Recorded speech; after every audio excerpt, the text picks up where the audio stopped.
Saya yakin teman-teman semua dapat email dari YouTube. Emailnya kayak gini. Jadi ada ketentuan baru lagi dari YouTube. Change to YouTube's terms of service.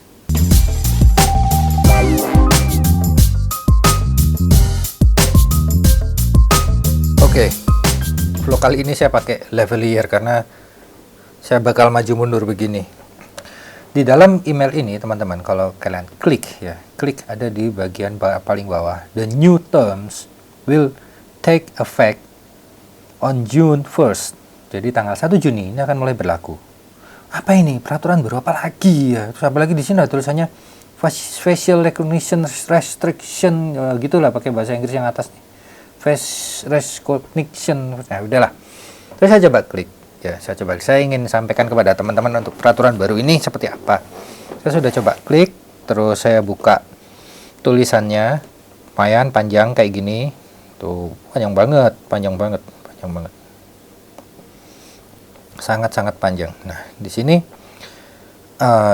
dijelaskan bahwa mulai tanggal 1 Juni 2021 kami akan melakukan update terhadap peraturan YouTube to explicitly prohibit the collection of any information that might identify a person without their permission and clarify how we monetize content on the service. Jadi sebetulnya kalian nggak perlu khawatir dengan peraturan baru YouTube ini. Yang dimaksud peraturan kan macam-macam. Tidak hanya peraturan pada monetisasi, tidak hanya peraturan pada copyright, tapi macam-macam. Nah, yang ini nanti akan berlaku adalah peraturan mengenai YouTube akan menjamin kerahasiaan kita sebagai kreator, kerahasiaan personal ya, privacy kita akan dijaga oleh YouTube. Berlaku mulai tanggal 1 Juni. Jadi kayaknya dipertegas aja sih ini supaya orang nggak ragu-ragu, karena kan pesaingnya YouTube udah banyak sekarang. Dulu saya pernah upload di Dailymotion, itu juga dapat duit. Terus di mana lagi itu juga banyak dapat duit semua. Nah, YouTube ini mungkin udah merasa ada pesaingnya nih, mulai nih pesaingnya, karena kan sulit. Apalagi Facebook itu kan musuhnya YouTube juga, musuhnya Google. Nah, Facebook juga sekarang monetize-nya gila-gilaan dapat duitnya, tapi syaratnya tentunya lebih sulit ya. Sama YouTube juga sulit syaratnya, tapi kalian kalau tidak coba tidak akan pernah bisa. Jadi dicoba aja. Nah, di sini dijelaskan clarify how we monetize content on the service. Jadi right to monetize. YouTube ini memiliki hak untuk memonetisasi ataupun non-monetisasi channel kita, channel Anda, channel kalian, channel saya, semua orang yang pakai YouTube. Di sini dituliskan bahwa you grant, jadi Anda grant itu setuju gitu ya, setuju pada YouTube untuk memiliki hak monetisasi pada konten dan layanan yang ada di platform YouTube. Kalau saya bacakan dari sini memang panjang dan memang intinya sebenarnya ada di email yang kalian terima. Itu intinya ada di situ. Jadi kalau kita lihat di sini, intinya adalah ya summary, ada summary-nya teman-teman. Jadi kalian nggak usah susah-susah lagi untuk menerjemahkan apa segala macam. Sudah ada summary-nya di email ya. Jadi kalau klik di link yang ada di sini, klik keluar yang lengkapnya, itu panjang sekali dan sudah saya baca semua dan ternyata memang benar. Summary-nya ya 3 poin ini yang ada di emailnya. Jadi yang pertama adalah facial recognition restriction. Ingat, restriction artinya pelarangan, restrict, terlarang. Jadi facial recognition restriction. Di sini dituliskan bahwa the term of service already state that you cannot collect any information that might identify a person without their permission. Jadi di dalam term of service yang lalu yang sudah pernah muncul bahwa Anda tidak boleh mengumpulkan informasi yang bisa mengidentifikasi seseorang tanpa izin. Nah, itulah sering saya juga dengar teman-teman, "Mas, itu kalau ngevlog di tempat rame itu harus disensor itu muka-mukanya orang-orangnya.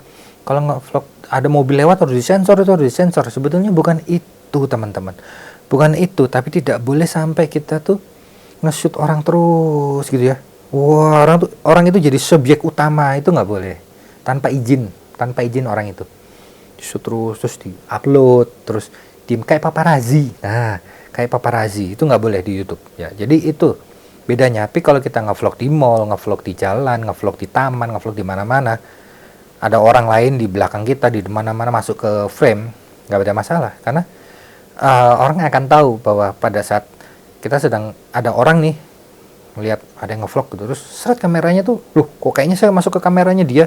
Biasanya orang akan langsung nutupin mukanya gini, atau memalingkan muka. Itu sudah tugasnya mereka yang punya badan, yang punya muka, ya.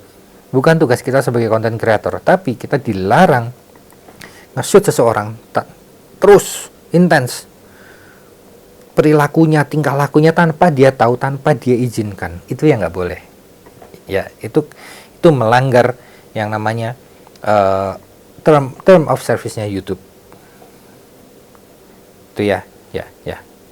While this has always included facial recognition information, the new terms make that explicitly clear. Jadi aksi mengumpulkan informasi tentang identitas seseorang tanpa izin itu sangat dilarang.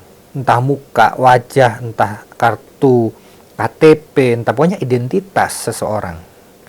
Itu tidak boleh dieksploitasi di YouTube tanpa izin orang itu. Ya, tuh. Yang pertama itu sebetulnya. Yang kedua, YouTube's right to monetize. Nah, ini seru nih, YouTube right to monetize. Jadi di sini disebutkan YouTube has the right to monetize all content on the platform, and ads may appear on videos from channel not in the YouTube Partner Program. Yang artinya YouTube memiliki hak untuk menampilkan iklan di channel manapun, baik channel yang sudah termonetisasi maupun channel yang belum termonetisasi. YouTube berhak menampilkan iklan. Nah, bedanya kalau yang sudah termonetisasi, channelnya dapat duit. Kalau yang belum termonetisasi, nggak dapat duit, tapi bakal ada iklannya gitu loh. Mungkin karena saking banyaknya yang masang iklan di YouTube ya, atau di Google itu, Google AdWords itu. Itu. Kemudian yang ketiga, royalty payment and tax withholding. Jadi poin yang ketiga ini teman-teman. Jadi royalty payment dan tax dan pajak. Nah, pajak yang sudah pernah saya bahas di 2 video sebelumnya ini. Saya bagaimana cara mengisi pajak dan bagaimana hasilnya setelah uang saya cair dari YouTube. Itu kan belum 1 Juni, ini kan berlakunya 1 Juni nih nanti. Nggak ada potongan sih, belum ada potongan sama sekali. Dengan cara saya ngisi yang ada di vlog sebelumnya lagi, itu tidak ada potongan sama sekali pajaknya. Nah, entah nanti tanggal 1 Juni, kita nggak tahu bakal ada potongan apa enggak, tapi akan mulai diberlakukan mulai tanggal 1 Juni. Royalty payment and tax. Jadi royalty payment itu adalah kalau kita menggunakan sebuah musik yang ada hak ciptanya, maka revenue itu apa sih? Keuntungan akan dibagi 2. Entah dibagi berapa saya nggak tahu, nggak ada ketentuannya, panjang banget soalnya. Tapi tentunya akan dibagi. Ada beberapa video vlog saya yang kena copyright, tapi bukan copyright strike, bukan, karena saya tidak melanggar secara sengaja, tapi memang ada potongan musik itu loh. Yang vlog saya sebelumnya kan gayanya begitu, potongan musik. Nah itu ada yang satu potongan itu kena hak cipta. Nah itu nanti akan menjadi royalty share dengan si penciptanya. Oleh karena itu juga mungkin teman-teman juga banyak yang mengalami seperti yang saya alami, bahwa beberapa bulan terakhir ini banyak video-video yang sudah diupload menggunakan musik yang tadinya tidak ada royaltinya, tadinya bisa monetisasi, mendadak ada claim copyright claim, bukan copyright strike. Ingat ya, kalau copyright strike itu sangat berat hukumnya, bisa di-banned, bisa dihapus channel kita. Copyright strike itu misalnya re-upload video. Misalnya vlog saya udah saya upload, terus ada orang lain yang ngambil beberapa vlog saya, dibikin kompilasi, diupload lagi di channelnya dia. Nah itu copyright strike. Itu yang bahaya. Jangan kalian lakukan hal seperti itu, oke? Itu dulu. Jadi 3 poin yang baru yang akan berlaku mulai tanggal 1 Juni 2021. Video ini saya bikin tanggal 20 Mei 2021. Jadi masih ada 11 hari lagi nanti. Tidak boleh mengeksploitasi identitas orang secara sengaja. Dan YouTube akan menampilkan iklan di video yang termonetisasi maupun yang tidak termonetisasi. Yang ketiga adalah royalty payment dan tax withholding akan mulai diterapkan. Nah, mungkin nanti setelah tanggal 1 Juni saya ada potongan pajak mungkin ya, nanti kita lihat aja perkembangannya, akan saya share lagi. Gitu dulu vlog dari saya, terima kasih.